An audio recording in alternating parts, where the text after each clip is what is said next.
to I Am Refocused Radio with your host, Shamaya Reed. This show is designed to inspire you to live your purpose and regain your focus. And now, here's your host, Shamaya Reed. Hey, welcome to I Am Refocused Radio. We are here once again, and man, you know what time it is. We have another awesome interview for you. We have a special guest today. His name is Jack Brickhouse. We're going to talk about his journey. We're going to talk about him overcoming challenges and being a great leader in his own space. He's going to share with us his personal story of not just being a successful author, but a producer, a public speaker, and internationally published music composer. So first and foremost, Jack, welcome to the show. How you doing, man? I am glorious, Shamaya. I appreciate you having me on. I appreciate that great intro. Man, I appreciate you, man. So when it comes to your life and when it comes to being an entrepreneur, a published author, producer, public speaker, and like I said, internationally published music composer, where did all that start, man? Where did you get your creative bug and how did you start pursuing that? Yeah, absolutely. So I come from a small town in the Midwest, Gary, Indiana. It's just about 30 minutes outside of downtown Chicago. We're about 15 minutes from the south side of Chicago. So, just historically, Chicago that area has been a music town back into the old days with jazz and, all of the great musicians who passed through and who set up shop in Chicago. And I'll specifically start with music. So my music journey started when I was probably 4 or 5 years old. My grandfather used to, when he would, babysit me throughout the day before I went to school. I had this huge record player, and he had all these albums, R&B albums, but on into the jazz and Mahalia Jacksons and Duke Ellingtons and all of these people. And so he taught me at a very early age how to, put the records on and the 45s on and you line up the needles. So this was the first music that I was introduced to because, I would just be playing, doing my thing, dribbling the basketball, whatever. But this is the music that was, that was kind of ingrained into me and ingrained into my soul. And that kind of plays out in the music that I do today. So that was my first, spark as far as creativity, as a youth. For those of you who don't know, Michael Jackson and the Jackson 5 were from Gary, Indiana. So that's where their whole journey started. Aside from that, Gary, Indiana is just a blue-collar town, again, right outside Chicago in the heartland. At one point in time, we were the murder capital some years back. So there's that crime aspect of, navigating that as a young man. But perseverance was key. At 17, I had my first kid. I had my son, Miles, and then I had my daughter at 20, right? So as we talk about challenges, those are some challenges that I faced early on that I had to overcome. We can definitely get more into those. So I dealt with that, kind of went through adolescence, became a young man, had the kids. So in my case, I just didn't want to be a statistic. So I really dialed in and really focused and just used my seeds as motivation, which propelled me into the entrepreneurial world. I think I started my first business at 19. And since then I worked in transportation industry, entertainment. More recently, like the past decade or so, it's been primarily nonprofit work, humanitarian. Geared focus is what I've been working on. And it's been a long journey, and we can definitely dive more into it. But I'll just leave that as the 30,000 foot view. Yeah, man. And let's real quick talk about the nonprofit organization that you mentioned, Brickhouse Cares, right? Tell us a little bit about that and the mission for that. Yeah, so Brickhouse Cares, I founded back in 2017. It is education based, which allows us to be able to operate in a variety of realms and touch a variety of demographics. And so what we do is just, not try to reinvent the wheel, but connect the dots and use resources that are likely already in the community. In the nonprofit world, a lot of times there's redundancy. So there's, various organizations, but they're doing the same kind of work, or either their work overlaps and then, there's no communication. So again, it's just educating business owners. I do a lot of helping would-be entrepreneurs through the nonprofit. I'm able to mentor and coach them, through their entrepreneurial journey.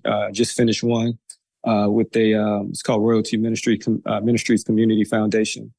So I was able to help that organization get off the ground, working with the pastor and the team there. First Lady, I came on as a special advisor.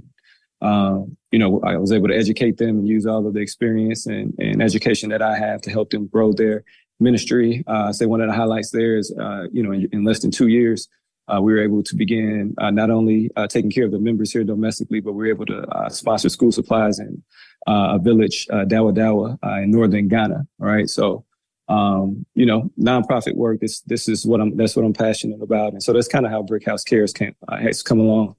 We did some breast cancer awareness events. We do, smaller things as we have a specific, demographic that we're looking to help when it comes to education. But when we dive in, you definitely know our presence in the background.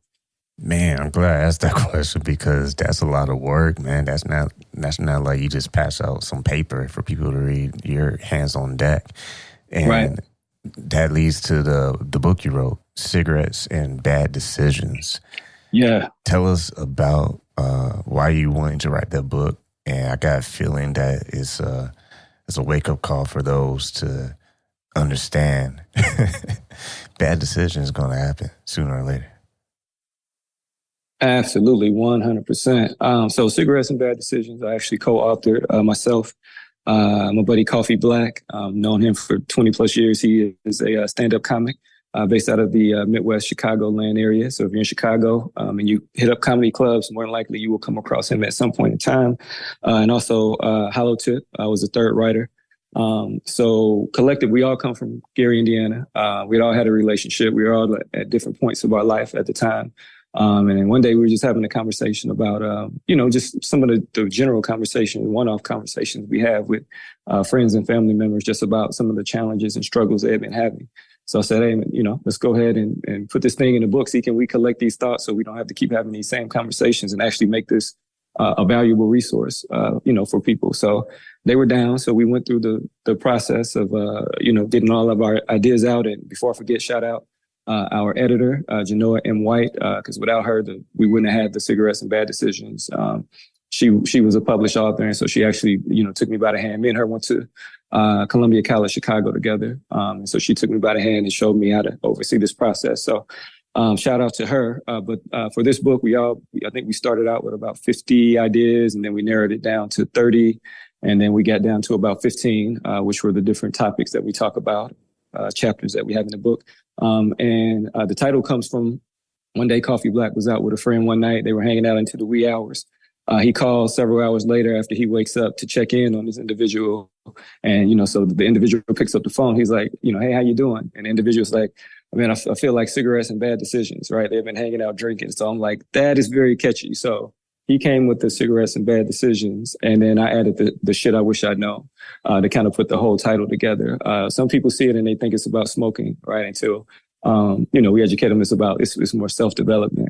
And so we took these 15 chapters and each one of us through all chapters except one, you get 3 different standpoints, right? So it's not us talking to you like this is what you should do. Is going back to what you were saying as you opened up, like, these are some things that we experience and here's some tidbits where you can maybe not have to go through those things in your life. So that was the setup there. And I can talk about some of the chapters if you like. Yeah, because y'all drop a lot of good knowledge and gems throughout the book. Go ahead. The floor is yours. Absolutely. So I'll just throw out some of the chapter names, and then if there's one specific, just let me know. Otherwise, I'll dive in one. So our first chapter is Crabs in the Barrel. The overall overview of that is a lot of individuals, when they're starting off it can be career path or it can be entrepreneurial path. When they're going to do something that has not been done by friends and family, right? They feel abandoned, but then they also feel attacked as they try to grow sometimes because there's these same people who you think love you, that are attempting to pull you back or hold you back from your success. I've relocated across the country and into different places. Right. And it's funny. Your supporters are going to just say, hey, great job. But then there's other people, they immediately want to tell you the worst things that are happening. Right. So if I say I want to move to Florida, say, oh, it's Hurricane Alley down there. All the hurricanes are going to come. If I say I want to move to California, oh, it's earthquake. Right. Instead of, being supportive. So these are the crabs in the barrels. That's how we lead off. Another great chapter, It's Okay to Be the Black Sheep. Just talks about individuality and how to use your individuality as more of a pro than a con, thinking that you're isolated when you're actually you're set up to stand out without even having to do the work to stand out because you're the black sheep of the group. What's super important is not what you know, but who you know. We talk about the importance of networking in general in professional life, and just as important, having friends that you can call on. And knowing how to build relationships and maintain relationships. One more chapter, Emotions Will Get You Broke. And that talks about the importance of, so society encourages us to do as we feel and act off emotions, yet there are laws that govern everything that we do that don't care and in most cases don't take into the consideration of the emotion that was involved in the decision, right? Yeah. So when you act emotionally, a lot of times you wind up apologizing either to yourself or to someone else because you allowed an emotion to come out and allow you to say or do things that you normally would not have done. So that's where self-realization, self-awareness comes into play, where we take responsibilities for our actions. And with all that said, we're listening to I Am Refocused Radio, talking to our guest today, Jack Brickhouse, and yeah, I feel like a lot of those were great points because your book, again, people, they can go on Amazon, they can get it right now. It's Cigarettes and Bad Decisions. When you look at the opportunities that you have to pay it forward, you're on platforms, you're sharing people your experience, your life story. I just hear a lot of just like discipline. You made your decisions. This is what I need to do to be successful. And you're applying them and it's showing because you're doing all this great work. What's the difference when someone else looks at, their life and they're like, man, I can't do this. I can't do that. Why do you think people, generally speaking, may have those kind of thoughts? Yeah, there's various reasons. So we all, although the society shapes us to think as if we're all doing the same thing and everyone's background is the same. There are many similarities, but we all grow up in different regions of the country, in different cities with different customs. Although we're all, united under the United States, under American, but there's so many diverse backgrounds. And so everyone, when an idea or a thought comes into someone's head, they're leaning on whatever their past perspective is to make the decision. And so sometimes, if the individual was not encouraged as they were, coming along, they may have a defeatist attitude. Right? Or they automatically shut themselves down. Nobody else is shutting them down. They may be shutting themselves down. But the number one thing and the number one tip I can say to anybody, it all starts exactly with what you just mentioned with discipline. That's it. Right. The more disciplined I became over the years, it started with me. I took time and really worked on meditation back in like 2012. Right. And working on that and really gaining control of my mindset. That was the first thing I had to discipline was my mind, because your mind controls everything else. Right. Those thoughts that come in your mind can develop into those emotions, right? That can get you into trouble. So if you can't control your thoughts, then it's hard to control your emotions. So all of this comes down to discipline. It is work, and it is everyday work. It never ends. There's never a point where you get to a point like, oh, I'm just disciplined now, because there's new challenges. Every day, every time that you think you have mastered something new comes along that you must make a choice. Am I going to stop here, or am I going to continue to master it, and continue to keep my peace? Because that's the reward. There's a lot of hard work into maintaining and sustaining and even getting into a disciplined routine of life. This is culminating everything that you do. Work, being a spouse, whatever's going on there, mom, dad, brother, sister, whatever. There has to be discipline in all of these things. But when you do that, you gain a sense of peace in your life, right? When you take time to explore and really set up boundaries so that you're not just running all over the place, you then are able to carve out some time for yourself, where you have a time to think for your future, how to best help others, and just be at peace with the universe. So discipline is what it takes. I guess that's the only thing that I do. I am very disciplined in the things that I decide, and I hold fast to them. And when hurdles occur, I don't quit. I just take the time to think through the hurdle and then make sure that hurdle doesn't appear again as best I can. It's interesting because a lot of times when you look at obstacles, we blame it for being in our way when it's actually trying to train us to be a better person, to level That's up. right. And That's right. when you look at people you've been around too, that also plays a role because sometimes you need someone to tell you the truth and say, hey, man, how many donuts did you eat, man? Like, you might want to, like, let's go shoot, basketball, let's go That's exercise. Right. Why is it important to have people who can also just be real with you and you can respect them, even if it's hard to in the beginning? Yeah, so I try to be that guy in the boardroom and in real life, just the guy that has the hard conversations. Because the way I look at it, and this was another discipline, the conversation doesn't get easier to have most of the time the longer you wait. Sometimes there definitely has to be a cooling off period before you can speak on certain topics, but in general, as soon as the opportunity is right, I want to have the difficult conversation, because if not, this is something that the individual allows to just, kind of creep around in the back of your head, and then the ego starts chiming in, and then again, this defeatist attitude and all of these things, can come into play. So, again, just taking time to understand, yourself, and take the time for self-realization. And, I think a lot of times we value work and purchasing material things ahead of taking the time to really work on ourselves internally. So discipline, again, I'm just going to revert back to that, just figuring out how discipline works, best for the individual, and just taking baby steps to do that. And so last thing, analogy-wise, I always give when I'm at a workshop or talking with the client. All right, say you just, as you mentioned, shooting hoops. Say you just got done playing basketball, right? You playing full court. You're like, all right, I'm gonna reward myself with a pizza. So you go to get to the pizza shop, your favorite pizza shop. You get your a pesto chicken or whatever it is that you like, right? You sit down. You got this huge pizza in front of you, and your body wants you to just devour and inhale that whole thing. All right, that's how hungry you are. I wish I could just inhale this whole pizza and just get all the flavor at once. But in reality, you have to do what? Eat it one slice at a time, right? So that's why they chop it up in eighths, or if you do the party cut in however many little 24, whatever it is. So some people can like to devour bigger slices. Some people like to devour smaller slices. It doesn't matter, because at the end of the day, the entire pizza is going to get devoured at the end. So you must attack your hurdles that way. So in the beginning, it's, there's a huge hurdle of whatever it is. For people who say, oh, I want to write a book, right? That's a huge hurdle. So you just have to break it down into steps. So, all right, there's actually only 8 steps to writing a book, right? Or 10 steps or whatever it is. And so now it's not this whole, huge world. It's now you have these small pieces that becomes more easy to be disciplined and actually see your accomplishment instead of looking at this whole challenge that's in front of you.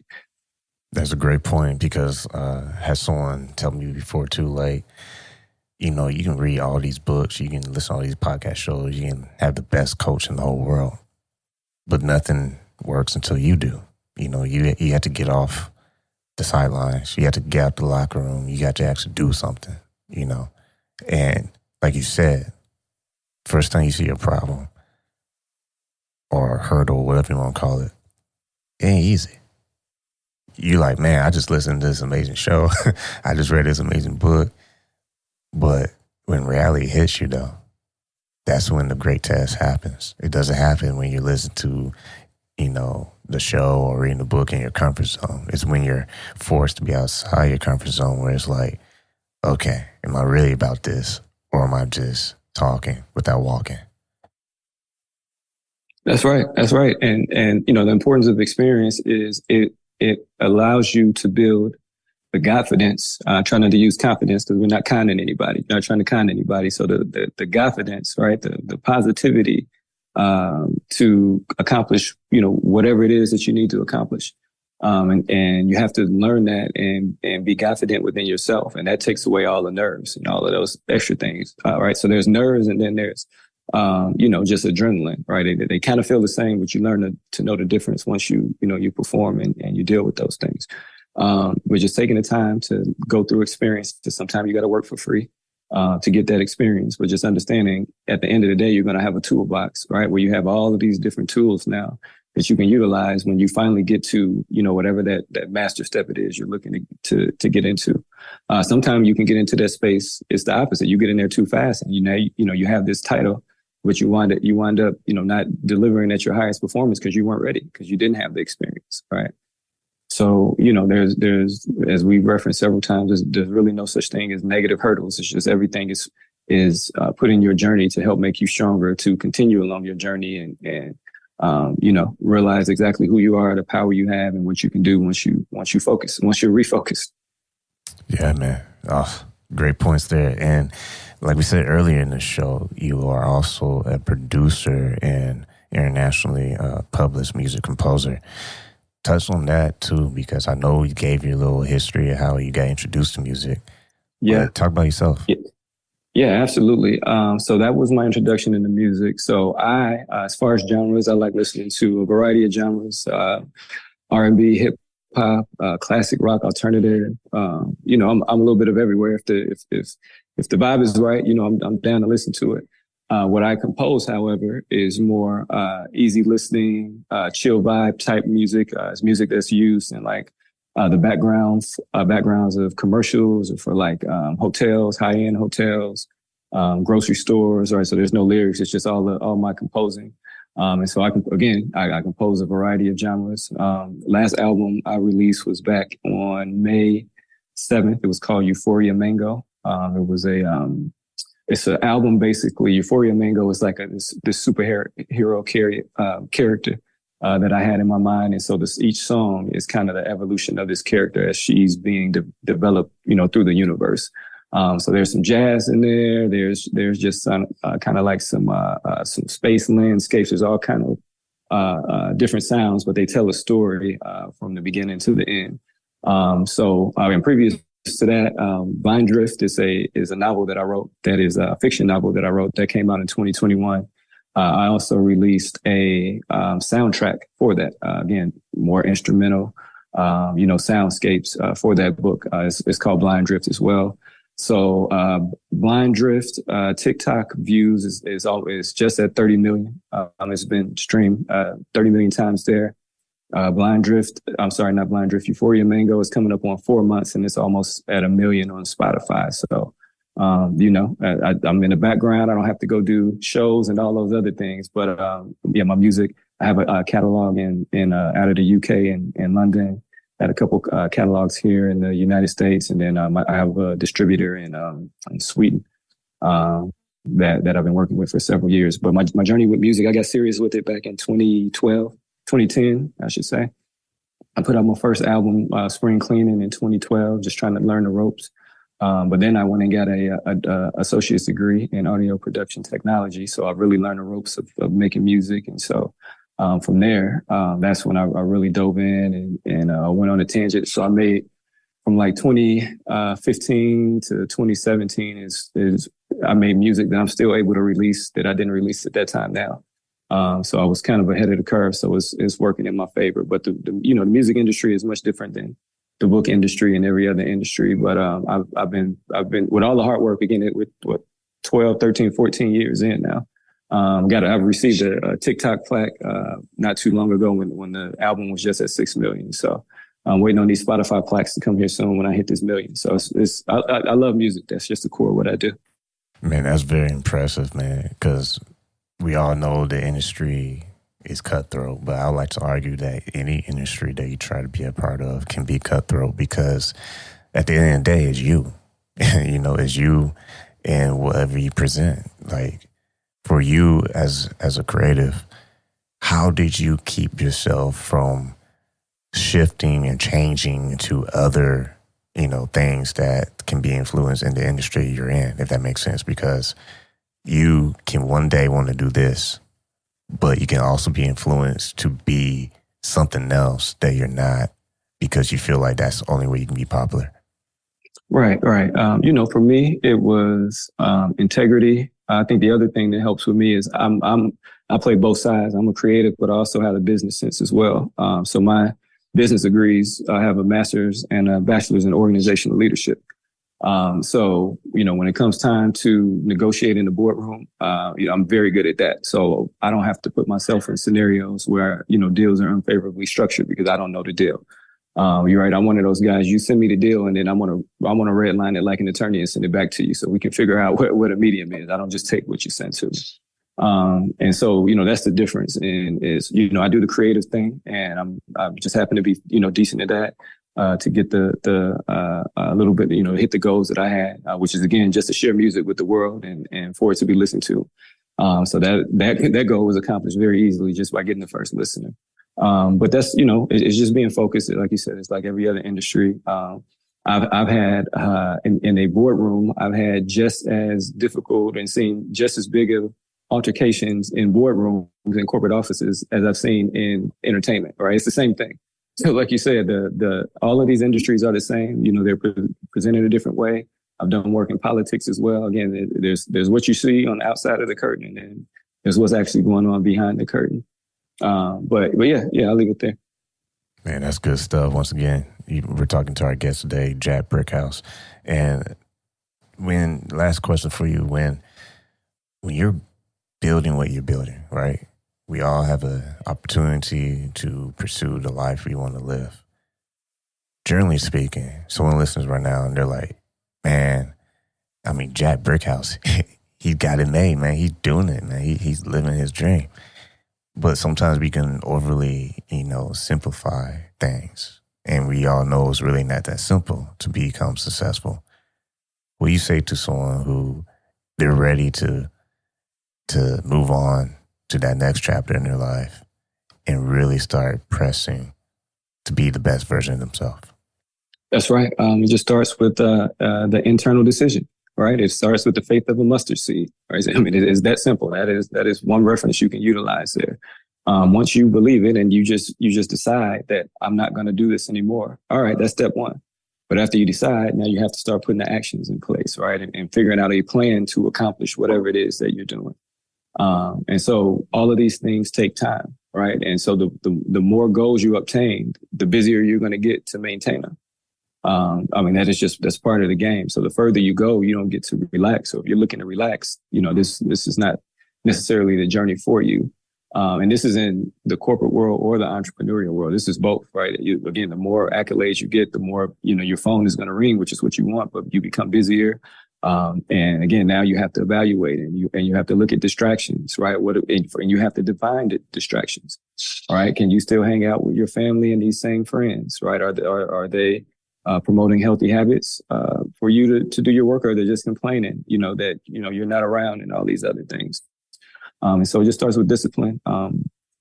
Take everything that seems grandiose, grande, any of those words you want to put in there, right? And shrink it down. Petite, make it petite.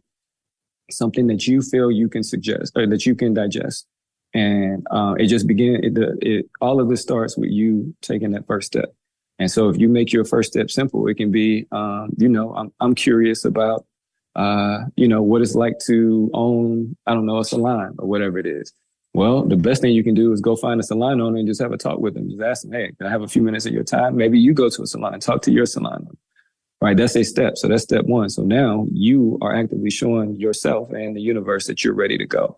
All right. And so if you just keep one of our chapters is called in Treacherous and Bad Decisions is prioritize your priorities. We really only can be, aware and do great work, even at the highest performing people from about 2 to 3 things. Once you start getting in 4, 5, and 6, then they kind of start falling off in your performance. So no matter if you have a list of 10 things to do, you just have to prioritize of these 10, which are a super priority. It can be by deadlines. It can be by whatever it is that you define, but you have to continuously, going back to being disciplined, discipline yourself to follow the plan that you put in place so that you can see your accomplishment. So, some plans may have 20 steps. Some plans may only have 5 steps. But if you keep track of those and mark down that you're accomplishing those, then after a while, you'll create a good habit. 30 days is not just for nutritional habits or weight loss. That's for anything you want to do. Just be consistent. And then, that's a step. That's a form of discipline, and you're more organized and you have a plan to get to your end goal. It's like a conversation I had with someone back in the day. You can either feed your faith or you can feed your fear. That's right. One of them is going to get fed. So it's like you either say, okay, enough of this, I'm going to go for it, or you do the opposite. But like Henry Ford said, whatever you think you can or you can't, you're right. There's no like gray area. You're either going to turn on the light switch or you're going to stay in the dark. That's right. 100%. Man, once again, we've been talking to our guest today, Jack Brickhouse. How can people stay in touch with you if they want to follow you on social media?